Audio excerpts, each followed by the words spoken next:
దేవుడు దీవించాలని. ఎందుకంటే ఈ లోకాన్ని దేవుడు దీవించాడు, ప్రేమించాడు. కానీ మన దేశంలోనే అత్యధిక జనాభా ఉన్నారంటే దేవుని పిల్లలు ఇక్కడే ఎక్కువ మంది ఉన్నారని కదా అర్థము. సో మన దేశం అగ్రరాజ్యము కావాలని మనస్ఫూర్తిగా నేను కోరుకుంటున్నాను. ఎక్కడో ఉన్న అమెరికా పక్క దేశాలు అగ్రరాజ్యాలుగా ఉంటున్నాయి, కానీ మన దేశం, మన ఇండియా ఎందుకని అగ్రరాజ్యంలో ఉండకూడదు? డెఫినెట్లీగా మన దేశం కూడా అగ్రరాజ్యముగా, ఈ ప్రపంచాన్ని ఏలే దేశముగా దేవుడు దీవించాలని, ఇక్కడి నుంచి అనేక మందిని దేవుడు ఆశీర్వదించాలని. ఈ దేశము ఇప్పుడు దాకా పక్క దేశాల దగ్గరికి వెళ్ళి చేయి జాచిందని చెప్తున్నారు.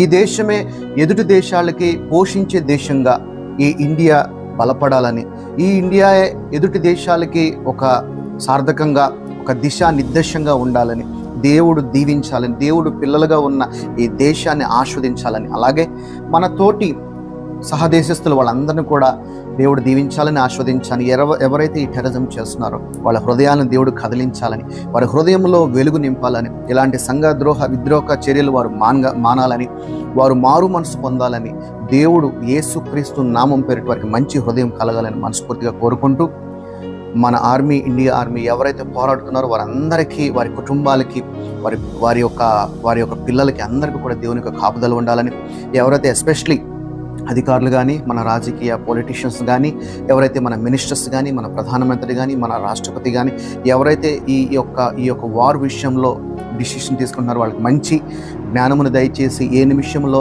మంచిగా దానికి స్పందించాలో అలాగా స్పందించడానికి కావాల్సిన జ్ఞానమును, అలాగే అక్కడ పనిచేస్తున్న ప్రతి బిడ్డను కూడా దీవించాలని, మన దేశానికి కావాల్సిన ప్రొటెక్షన్కి మన దేవుడు రక్షకుడైన యేసుక్రీస్తు ద్వారా నుంచి ఒక కాపుదల ఉండాలని కోరుకుంటూ, అలాగే ఈ శాంతి దూతగా, శాంతిపరులమైన మనము దేవుని నామమును బట్టి ఎవరికి ఎటువంటి ఇబ్బంది కలగకుండా, ఎవరి హృదయాన్ని, ఎవరి కన్నీళ్లను నేను విడిచేవాడిగా కాకుండా అందరం కలిసిగా ఉండాలని, అందరూ మారు మనసు పొందాలని, అందరూ కూడా దేవుని ప్రేమను తెలుసుకొని మనిషిని మనిషిగా ప్రేమిస్తూ, మనిషిని మనిషిగా సహకరిస్తూ, అందరం కలిసిమెలిసి ఒక అన్నదమ్ముల వలె మనం జీవించాలని మనస్ఫూర్తిగా కోరుకుంటూ ఈ యొక్క చిన్న సందేశం మీకు చెప్పాలని ప్రభు నామం పేరట తలంచాను.